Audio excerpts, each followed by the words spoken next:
Kita berada di episode 121. Apakah negara Indonesia cocok menganut sistem demokrasi? Oke guys, assalamualaikum warahmatullahi wabarakatuh. Berjumpa lagi tentunya bersama kita Pelita.Hati207, yang dimana kita akan membahas salah satu tema yang sangat menarik untuk kita bahas di channel ini. Nah, hari ini saya tuh pengen ngobrol soal satu hal yang sebenarnya sangat dekat dengan kehidupan kita sehari-hari, tapi sering banget nih kita lupain atau bahkan kita salah paham, yaitu apa? Demokrasi. Ya, benar. Pertanyaan besarnya tuh gini, kenapa sih Indonesia harus menganut sistem demokrasi dalam menjalankan pemerintahannya? Dan cocok atau tidak sih negara Indonesia ini? Karena di episode 120 kemarin kita sudah membahas tentang trias politika. Nah, kenapa nggak pakai sistem yang lain aja? Misal monarki, kerajaan, atau sistem otoriter yang katanya lebih cepat bikin keputusan. Nah, biar jelas, mari kita bedah pelan-pelan. Yuk sama-sama. Nah, bagi kalian yang belum subscribe, silakan subscribe channel ini sekarang juga. Kenapa? Karena channel Pelita Hati 207 itu menganut kepercayaan. sorry. Karena Pelita Hati 207 itu channel yang amat sangat beragam, dengan kita membahas banyak sekali tema-tema di sini. Bagi yang sudah subscribe, saya ucapin terima kasih banyak. Kenapa? Karena dengan dukungan kalian dan dengan support kalian, channel ini bisa berkembang. Berhenti, jangan lanjut. Yang pertama, demokrasi dan Indonesia, sebuah hubungan alamiah. Indonesia itu negara besar ya guys. Kita punya lebih dari 17.000 pulau, ratusan suku bangsa, ratusan bahasa daerah, dan agama yang berbeda-beda. Bayangkan aja, kalau sistem pemerintahan cuma ditentukan oleh satu kelompok tertentu, sementara kelompok lain enggak punya suara. Hasilnya seperti gampang bikin konflik. Makanya demokrasi itu cocok banget. Demokrasi memberi ruang buat semua orang untuk didengar tanpa harus menghilangkan keberagaman. Intinya, demokrasi itu matching dengan identitas bangsa kita yang plural banget. Yang kedua, demokrasi dan sejarah Indonesia. Kalau kita lihat sejarah, sejak awal kemerdekaan, para pendiri bangsa udah sepakat bahwa kedaulatan ada di tangan rakyat. Konstitusi kita, Undang-Undang Dasar 1945, jelas menyebutkan kedaulatan berada di tangan rakyat dan dilaksanakan menurut Undang-Undang Dasar.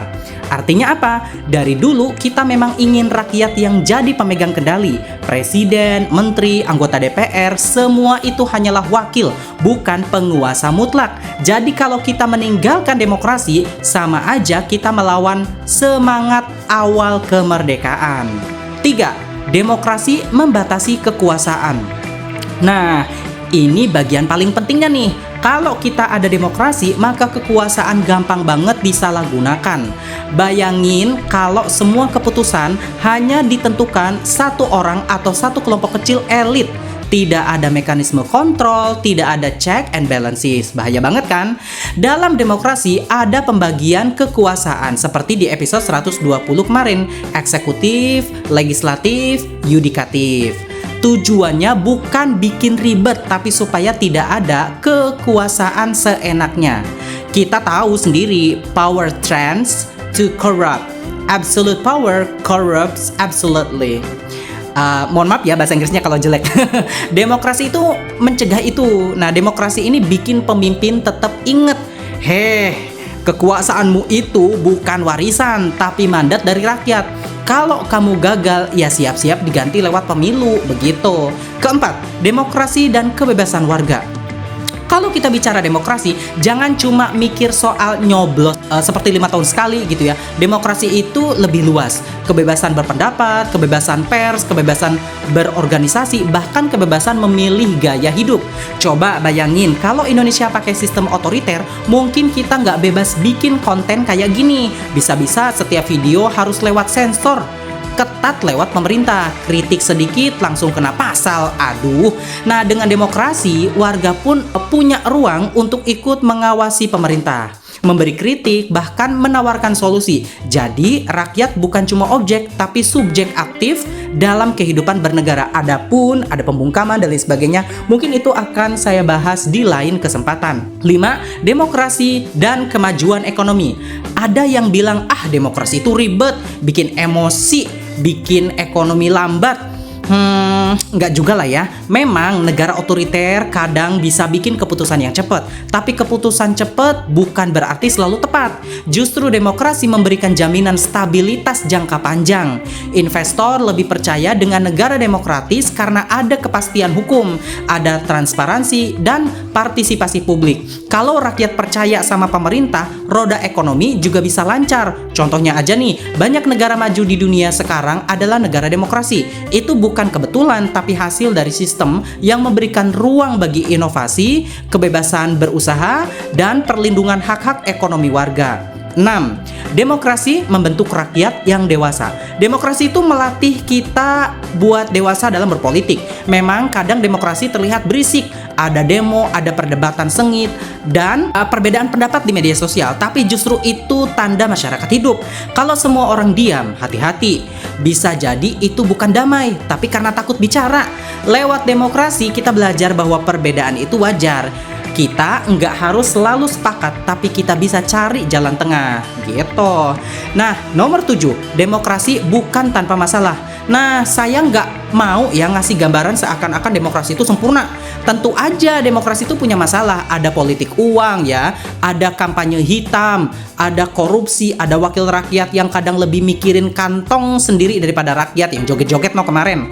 Tapi ingat, masalah dalam demokrasi itu bisa dikritik dan diperbaiki. Kita bisa menekan wakil rakyat, kita bisa meminta transparansi, kita bisa bikin gerakan sosial. Kalau sistem otoriter, salah sekalipun rakyat nggak bisa berbuat apa-apa. Jadi bedanya jelas, demokrasi memberikan ruang perbaikan, otoritarisme itu menutup pintu rapat-rapat. 8. Demokrasi itu warisan untuk generasi mendatang. Kalau kita menjaga demokrasi sekarang, berarti kita sedang menyiapkan warisan berharga buat anak cucu. Kita ingin mereka tumbuh di negara yang bebas, adil, dan sejahtera. Jangan sampai generasi berikutnya hidup di bawah bayang-bayangan penguasa tunggal yang enggak bisa dikritik.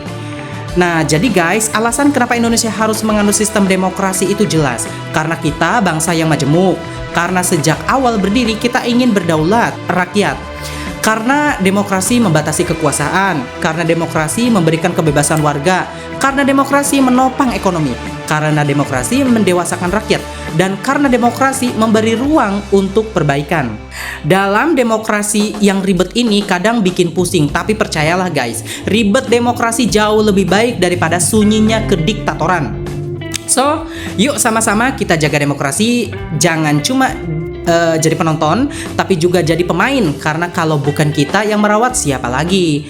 Nah, kalau ngomongin tentang demokrasi yang sudah saya jelaskan di atas, gimana nih pendapat kalian?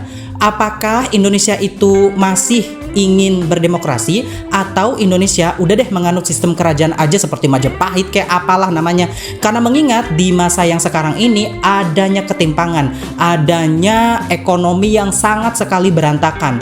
Ternyata negara Indonesia itu banyak sekali pemikir dan juga ekonom yang mengatakan belum cocok nih untuk menjadi negara demokrasi. Tapi kalau kalian setuju nggak sih dengan itu? Kalau kalian setuju atau mungkin punya pandangan lain, tulis di kolom komentar. Kita diskusi bareng, dan seperti biasa jangan lupa like, komen, dan juga subscribe ya, supaya channel ini makin berkembang. Sampai jumpa di video berikutnya bersama kita Pelita Hati 207. Bye!